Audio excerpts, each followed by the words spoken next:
Uşaqlar, bugün bizim İmam balamızın ad günüdür, doğum günüdür. Biz onu ürəkdən təbrik edirik. Ona can sağlığı, uzun ömür arzuluyuruq. Hər zaman sevdiklərinin fəxri olsun inşallah. Qiymətləri hər zaman yüksək olsun inşallah. İman, səni təbrik edirik. Təbrik edirik. Alqışlayaq İmanı. Neçə yaşın oldu? 7 yaş oldu. Uşaqlar, gəlin İman üçün ad günün mübarək mahnısını oxuyaq. Buyurun görək.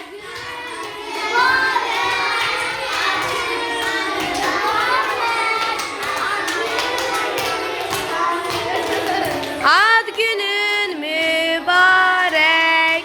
Happy birthday. Happy birthday to you. Happy birthday. Happy birthday. Happy birthday to you. İman. Alqışlayaq İmanı.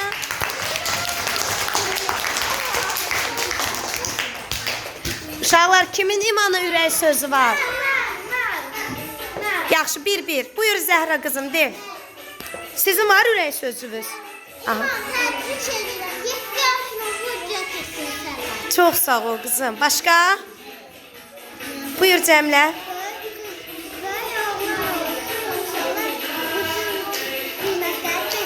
Amin inşallah. Buyur Fərə. Amin. Buyur Hüseyin. Böyük oğlan olsun. Sizin qızlar ürək sözünüz var? Buyur Mələk, de.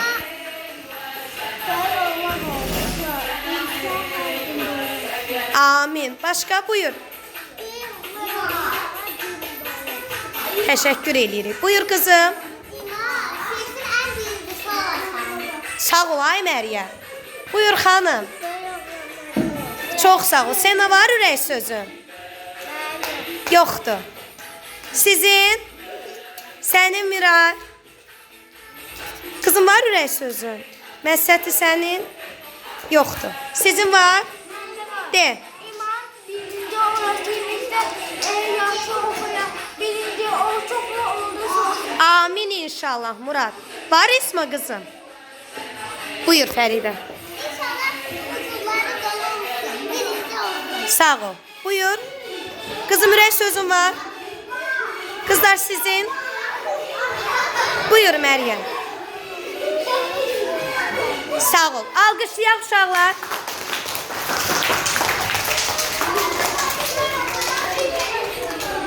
Uşaqlar, İman sizə konfet gətirib və onları paylamaq istəyir. Buyur İman. Baxaq İman konfetlərə.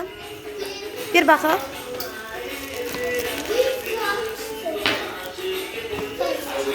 Nə demək lazımdır uşaqlar? Qoyaq bura payla.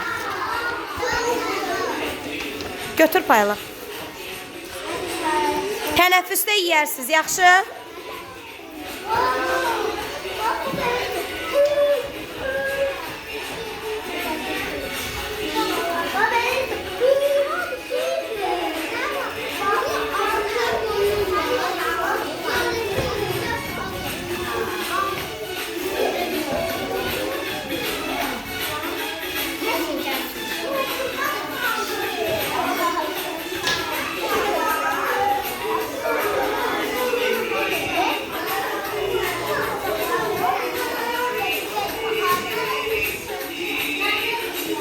Sevinçlerine bakın bunların.